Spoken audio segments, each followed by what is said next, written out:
Cubic numbers क्या होते हैं, क्यूबिक नंबर क्या होते हैं? अगर स्क्वायर नंबर्स वो थे जो कि आपको स्क्वायर बताते थे, स्क्वायर की डायमेंशन बता, स्क्वायर का एरिया बताते थे, तो क्यूबिक नंबर्स वो हैं जो आपको क्यूब के बारे में बताते हैं, उसके वॉल्यूम के बारे में बताते हैं। मैं बताती हूँ कैसे, समझो। जैसे कि तुमने जब एक 2x2 का स्क्वायर लिया, तुमने जब एक 2x2 का स्क्वायर लिया तो उसने तुम्हें बताया कि इसके अंदर कितने स्क्वायर्स आएंगे, करेक्ट? करेक्ट। अब हम यही चीज क्यूब में अप्लाई कर रहे हैं और हम ये जानना चाहते हैं कि जब हम एक क्यूब बनाते हैं तो उसमें 1 यूनिट वाले छोटे छोटे वो जो डाइस जैसे होते हैं ना, जिससे तुम खेलते हो, स्नेक एंड लैडर, सांप सीढ़ी खेलते हो, अगर उन क्यूब्स को मिला के मैं बनाऊं कोई एक के बाद दूसरा क्यूब, 2 यूनिट वाला, 3 यूनिट वाला, 4 यूनिट वाला, तो कितने वो क्यूब लगेंगे, ये मेरा क्यूबिक नंबर मुझे बताने वाला है। ठीक है, ध्यान से देखो। अब ये जो मैंने यहाँ पे क्यूब लिया है, इसकी हर डायमेंशन जो है वो 1 यूनिट है। ठीक है, अब सवाल ये पूछ रहे हैं how many cubes of side 1 centimetre. 1 unit 1 centimetre ले लो, एक ही बात है, यूनिट कुछ भी हो सकती है, सेंटीमीटर, मीटर, कुछ भी।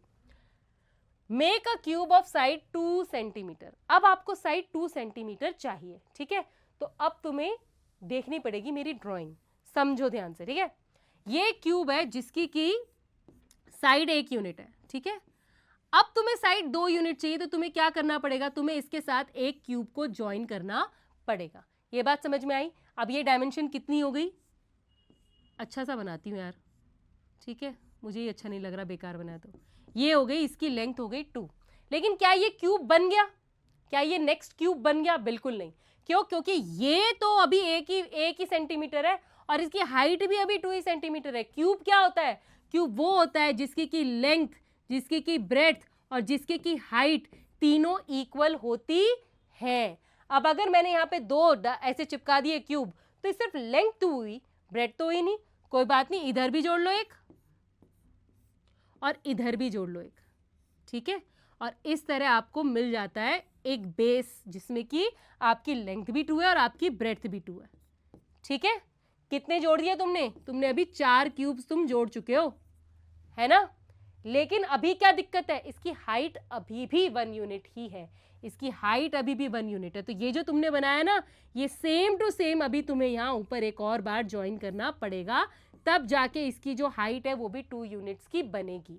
और जब आपने वो किया तो 4 क्यूब नीचे थे, उसके ऊपर 4 क्यूब की एक और लेयर आपने बनाई, तो टोटल क्यूब्स कितने लग गए? 8 लग गए। आपको समझ में आया? टोटल क्यूब कितने लग गए? 8 लग गए। और इसमें अब आपको मैं सिखाती हूँ सबसे इजी ट्रिक पता करने की। 2 सेंटीमीटर वाले अगर 8 क्यूब लग रहे हैं तो आप देख सकते हो लेंथ, ब्रेड्थ और हाइट, ये हो गया 2 क्यूब, जो कि आंसर आया 8। अब अगर मुझे सवाल पूछ रहा है how many cubes of side 1 centimetre, make a cube of side 3 centimetre, तो मैं बोलूंगी 3 उसकी लेंथ होगी, 3 उसकी ब्रेड्थ होगी, 3 ही उसकी हाइट होगी। तो टोटल क्यूब कितने लगेंगे? 3 3 9, 9 3 27। ये है आपका क्यूबिक नंबर। ये क्या है आपका? Cubic number. 1 जो है वो एक स्क्वायर नंबर भी है, एक क्यूबिक नंबर भी है, एक ट्रायंगुलर नंबर भी है। 1 तो मतलब आप उसको जिस तरह देख लो उसी तरह बन जाता है, उसकी दिक्कत नहीं है। लेकिन यहाँ पर 8 और 27 आपको दिख रहे हैं कि क्यूबिक नंबर्स हैं। अब मैंने ऐसे और क्यूब्स बनाए हैं अच्छे से, ताकि मुझे ना बनाने पड़े, और उसमें आप क्लियरली देख सकते हो कि ये एक 1 का क्यूब है। लिखते कैसे देखो 1 का क्यूब? स्क्वायर कैसे लिखा था आपने? आपने 1 का स्क्वायर लिखा था ऐसे। 1 का क्यूब हम कैसे लिख रहे हैं? 1 का क्यूब। ठीक है, बात समझ में आ रही है? ये देखो, ये 2 का क्यूब है, और कैसे पता लग रहा है इसके अंदर कितने क्यूब्स हैं? How many cubes? तो वो होता है 2 इंटू 2 इंटू 2, 3 नहीं 2। तो ये भी समझो कि 2 का क्यूब का मतलब है 2 को आप 3 बार मल्टीप्लाई कर रहे हो, और आपको पता चल जा रहा है कि इसके अंदर 8 क्यूब लिखे हैं, तो 8 है मेरा क्यूबिक नंबर। 3 इंटू 3 इंटू 3 यानी कि 3 का क्यूब बराबर है 27 के, और 4 का क्यूब बराबर है 64 के। इसके अंदर 64 पीसेस लिखे। अब मुझे बताओ, तुम्हारा जो रूबिक्स क्यूब होता है वो कौन सा वाला क्यूब होता है? वो ये वाला होता है। कौन सा वाला? ये वाला। जनरली ऐसे तो ये वाला भी मिलता है मार्केट में और बड़े वाले भी मिलते हैं, बट 3x3 रूबिक क्यूब जो होता है वो ये होता है। और आपको दिखती बाहर से चाहे कितने भी स्क्वायर्स दिख रहे हो, टोटल उसके अंदर कितने क्यूब होते हैं? उसके अंदर 27 क्यूब्स होते हैं। अच्छा, इससे आगे बढ़ने से पहले एक चीज और बताऊं कि यहां पर याद रखना, इनको हम परफेक्ट क्यूब्स बोलते हैं। क्या बोलते हैं? परफेक्ट क्यूब्स बोलते हैं। किसको? 1 को, 8 को, 27 को, 64 को, ये है परफेक्ट क्यूब्स।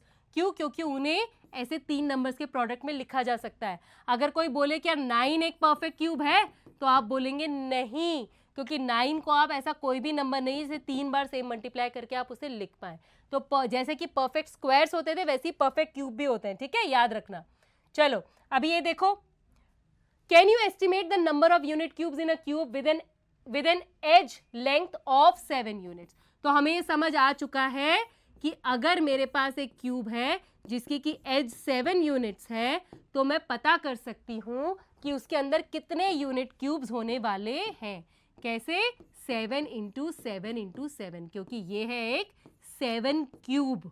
और ये कितना आएगा? 7 7 जा 49, 49 7 जा 4 7 जा 28, 28 343। तो 343 भी एक क्यूब नंबर है।